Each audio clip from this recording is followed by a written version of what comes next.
এটা এতটা ছিল, এতটা বোতলের ভিতর দেওয়ার পর হয়েছে, এখান থেকে এতটা এসেছে। I am so happy. Welcome to my makeup room. দীর্ঘদিন পর বলা যায় যে বহু বছর পর পজিটিভ একটা চরিত্র স্বাগতাদির কাছে।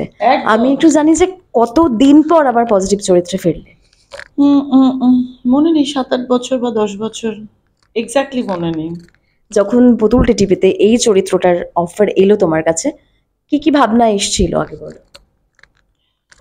না, ভাবনা দেখো, একটা তো এত বছরের একই কাজ করে যাচ্ছি, আলাদা করে তো সেরকম একটা খুব একটা দারুণ ভাবনা এলো, এটা তো গ্রহণযোগ্যতা নেই, মানে একভাবে দর্শকরা দেখেছি আর না না, ওইটা নিয়ে আমি এখন আর ভাবি না।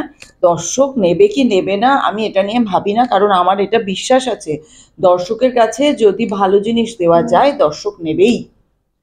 আমি শুধুমাত্র দর্শক নিল না বলে হলাম না, আমি এই দোষটা দর্শকদের দেবই না। তাদের যদি আমি ভালো জিনিস দিই নেবে, এবং সেই করেই নেগেটিভ ক্যারেক্টারকে ভালোবেসেছে বলে আমি এত বছর ধরে কাজ করে যাচ্ছি। তো নেগেটিভ ক্যারেক্টারকে কি করে ভালোবাসে? দর্শকের কাছে সেই গ্রহণযোগ্যতা আছে বলেই, ভালোবাসাটা আছে বলেই, এবং ওনারা অভিনয়টা বোঝেন বলেই। আমার যেটা ভাল লেগেছিল সেটা হচ্ছে যে পজিটিভ মানেই আমরা জানি বহুত দুঃখী হ্যায়, দুঃখিয়ারি ক্যারেক্টার, उसके पास पैसा नहीं है, লাথি ঝাঁটা খাচ্ছে কিন্তু ভালো, সৎ। কিন্তু এক্ষেত্রে যেটা হচ্ছে যে হাতে ক্ষমতা, পুরো বাড়ির ক্ষমতা হাতে, এবং খুব ন্যায় বিচার করেন, তিনি জানেন কোনটা ঠিক কোনটা ভুল,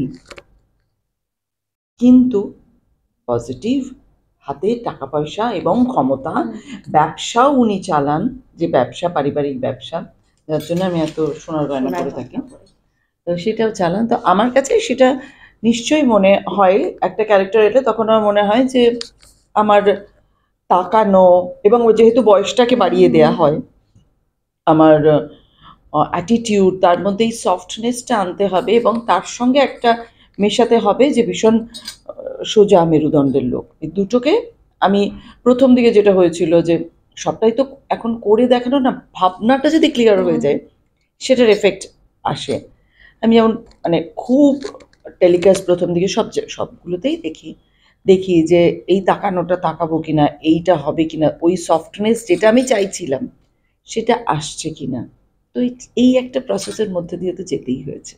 আচ্ছা, একটা নেগেটিভ চরিত্রে যেহেতু তোমাকে দেখেছে দর্শকরা বহুদিন, কি কি কমেন্ট পেয়েছো? আমি একটু বাইরেরটা জানি, মানে সামনাসামনি দেখা হলে দর্শকরা কি কি বলেছে? খুব সামনাসামনি খারাপ একটা কিছু, মানে না, আমার অ্যাকচুয়ালি না সেরকম সামনে কেউ ওরকম বলেছে তা নয়, দুষ্টু মহিলা হ্যাঁ দুষ্টু মহিলা তো বলেছে, কেন এত কষ্ট দেন, এটা তো করতেই পারেন, এরম বলেছে, কিন্তু যে খুব খারাপ একটা গালাগাল দিল আমাকে, এটা হয়নি। মানে হয়তো সামনে যাওয়ার পর এতটাই ভয় পেয়ে গেছে আমাকে দেখে আর বলতে পারিনি তখন, কিন্তু খারাপ তো বলেইছে, বা অমুকের তো অমুক বলেছে, তো অমুকের অমুক বলেছে, এটা তো আছেই। ইভেন আমাদের বাড়িতে যিনি রান্না করেন বহুদিন ধরে, 15 বছর, বা নতুন কেউ আসলে তাদের প্রত্যেককে বাড়ি যখন যায় বা বাড়ি থেকে ফোন আসলে জিজ্ঞেস করে যে আমি ওই রকম খারাপ ব্যবহার করি কিনা।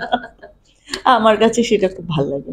আচ্ছা, তোমার যেহেতু অনেক স্টুডেন্ট রয়েছে, বাচ্চারা রয়েছে, তার মধ্যে প্রথম যখন তোমার কাছে ক্লাস শিখতে আসে ভয় পায় তারা?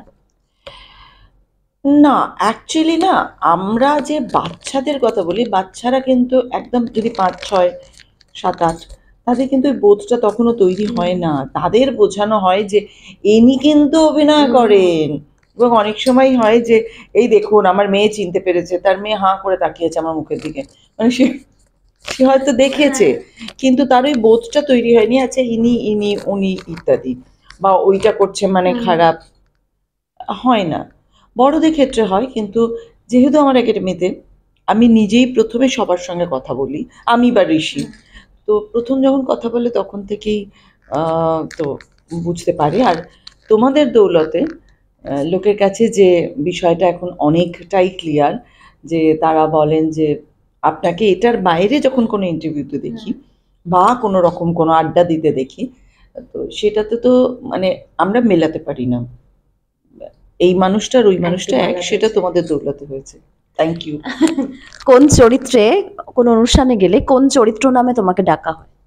এখনো পর্যন্ত দুটো চরিত্র নামেই ডাকা হয় বেশি, একটা হচ্ছে বন্যশিকার মুন্নিমামা আর একটা দুর্গার দামিনী। তার পরবর্তী ক্ষেত্রে যদি হয় সেটা আমাদের পটল কুমার গানওয়ালার মামির চরিত্র, এটা নিয়েও মানে হয়েছে। তার পরবর্তী মানে আমি প্রথম যে দুটো বললাম সেটা হচ্ছে এখনো পর্যন্ত এখনো ওই নামে অনেকের ফোনে নামটা দামিনী রয় চৌধুরী বা দামিনী বলে সেভ করা আছে, বা দেখলেই মানে ওই কথাটাই নামেই ডাকে। ওই নামেই বলে বা ডাকে। তারপরে আর একটা সিরিয়াল রানু পেলো লটারি, যেটাতে আমি মরণ দশা কথাটা আমাকে মানে স্ক্রিপ্ট রাইটার শাহানাই বলেছিল, মানে যিনি স্টোরি লিখেছেন, যে মরণ দশাটাকে বিভিন্নভাবে মানে রেগে গেলে একরকম ইত্যাদি ইত্যাদি, সেটা খুব পপুলার হয়েছিল। কিন্তু প্রথমেই হয় বন্যশিকা এবং দামিনী, তারপরে যদি কিছু হয় সেটা পটল কুমার গানওয়ালা ফিল্মে কিছু কিছু চরিত্র নিয়ে বলে। দর্শকদের কি বলবে? দর্শকদের বলবো অশান্ত সময়ে নিজেদের শান্ত রাখতে হয়, যেমন গরমকালে বেশি করে জল খেতে হয়, সেরকমভাবে নিজেদেরকে সিঞ্চিত করতে হয়, নিজেদের ভেতরে নিজেদেরকে ওই সিঞ্চিত করে ঠান্ডা রাখতে হয়। আমাদের এই সময়ে একটু নিজেদের ঠান্ডা রাখতে হবে, শান্ত থাকতে হবে, আর নিশ্চয়ই এদের সঙ্গে থাকবেন। এদের জন্য অনেক খবর আপনাদের কাছে চলে যায়, আমাদের অনেক মনের কথা আপনাদের কাছে চলে যায়। আর দেখবেন কিন্তু পুতুল টিটিপি, বাকি যেগুলো আছে সেগুলো দেখবেন, কারণ তারা আমার বন্ধু বান্ধব, তাই বেশি করে দেখবেন পুতুল টিটিপি। Thank you.